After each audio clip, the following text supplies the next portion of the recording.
ട്വിസ്റ്റുകളുടെ ഗതിവേഗം നിലച്ചില്ല. വടകര ഇത്തവണയും ചുവന്നില്ല. അന്ന് ഷാഫി വടകരയിലെത്തിയപ്പോൾ കണ്ട ആ പുരുഷാരം ഒരു തുടക്കം മാത്രമായിരുന്നു. ആ സർജിക്കൽ സ്ട്രൈക്ക് വലിയ വിജയമായിരിക്കുന്നു. വടകരയിൽ മാത്രമല്ല, മലബാറിലാകെ. ലോകമറിഞ്ഞ കേരളത്തിലെ ജനകീയ നേതാവിനെയാണ് ഷാഫി പറമ്പിൽ പരാജയപ്പെടുത്തിയത്. പാലക്കാടൻ കോട്ട കടന്നെത്തിയ ഷാഫി കടത്തനാടും വെന്നിക്കൊടി പാറിച്ചിരിക്കുന്നു. 2 മാസം മുമ്പ് ഷാഫി പറമ്പിൽ വടകരയിൽ വന്നിറങ്ങുമ്പോൾ ആ സമയം ഞാൻ വടകരയിലുണ്ട്. ഞാൻ അവിടെ കണ്ട കാഴ്ച വെറും പച്ച കൊടികൾ മാത്രം, മുസ്ലിം ലീഗിൻ്റെ കൊടികൾ മാത്രം. അതിൻ്റെ നടുവിലേക്കാണ് ഞാൻ ഇറങ്ങിയത്. കോൺഗ്രസിൻ്റെ കൊടിയൊക്കെ അവിടെ ഇവിടെയൊക്കെ ഒന്നുള്ളൂ, കോൺഗ്രസിൻ്റെ പ്രവർത്തകരും അതുപോലെ തന്നെ RMPൻ്റെ പ്രവർത്തകരും. പക്ഷേ ഞാൻ അവിടെ കണ്ട കാഴ്ച നിറയെ പച്ചക്കൊടികൾ, ചെറുപ്പക്കാരായ ചെക്കന്മാർ ആർത്തിരമ്പുകയാണ് ഷാഫി പറമ്പിൽ എന്ന് പറഞ്ഞുകൊണ്ട്.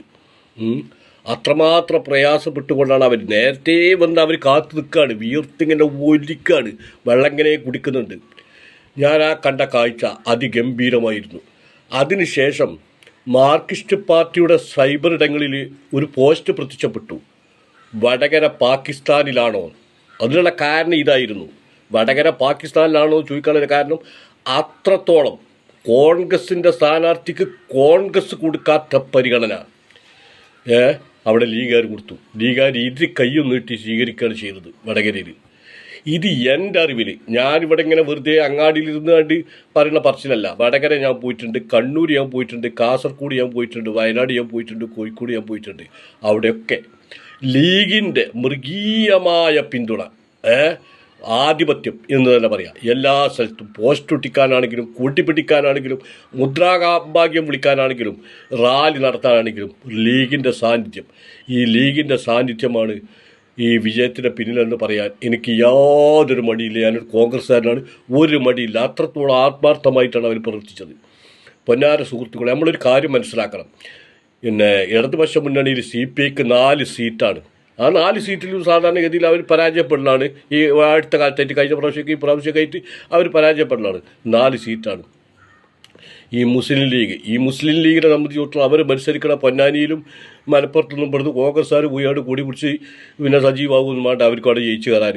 ഇത്രത്തോളം ആത്മാർത്ഥമുള്ള പ്രവർത്തകരായിട്ടില്ല. കോൺഗ്രസിനുമായി തട്ടാറി നിൽക്കുന്ന പ്രവർത്തകരല്ല, സ്ട്രോങ് ആയിട്ടുള്ള പ്രവർത്തകർ അതുപോലെ തന്നെ മതി ആ 2 സീറ്റ് ജയിക്കാൻ. അവിടെ ലീഗിൻ്റെ പ്രവർത്തകരെ അവിടെ ജയിപ്പിക്കാൻ പണിയെടുക്കുന്ന അതേ സമയം തന്നെ കോൺഗ്രസിൻ്റെ സ്ഥാനാർത്ഥികൾക്ക് വേണ്ടി മരിക്കുകയായിരുന്നു, വിജയിപ്പിച്ചെടുക്കാൻ വേണ്ടി. അപ്പം ആ 2 സീറ്റാണ് ലീഗിന് കൊടുക്കുന്നത്. വേറൊരു സീറ്റ് ചോദിച്ചു കഴിഞ്ഞാൽ ഈ ലീഗ് കോൺഗ്രസ്സിലുള്ള ആ നേതാക്കന്മാരുടെ ഓരോ അഭിപ്രായങ്ങളൊക്കെ കേൾക്കണം. അതിന് ക്രിസ്ത്യാനി അച്ചായന്മാർക്ക് ഇഷ്ടപ്പെടില്ല, NSSന് ഇഷ്ടപ്പെടില്ല, SNDPക്ക് ഇഷ്ടപ്പെടില്ല. ഞാനും ചോദിക്കട്ടെ കോൺഗ്രസിൻ്റെ നേതാക്കന്മാരോട്, 2021 പിണറായിക്ക് തുടർഭരണം കിട്ടിയപ്പോൾ ഈ അച്ചായന്മാരും ഈ NSSൻ്റെ ആൾക്കാരും ഈ SNDPൻ്റെ ആൾക്കാരും ഈ പിന്നെ ജാതി മതം പറഞ്ഞ് നടക്കുന്ന ആൾക്കാരൊക്കെ വോട്ടാർക്കാൻ കിട്ടി, പിണറായിക്കല്ലേ?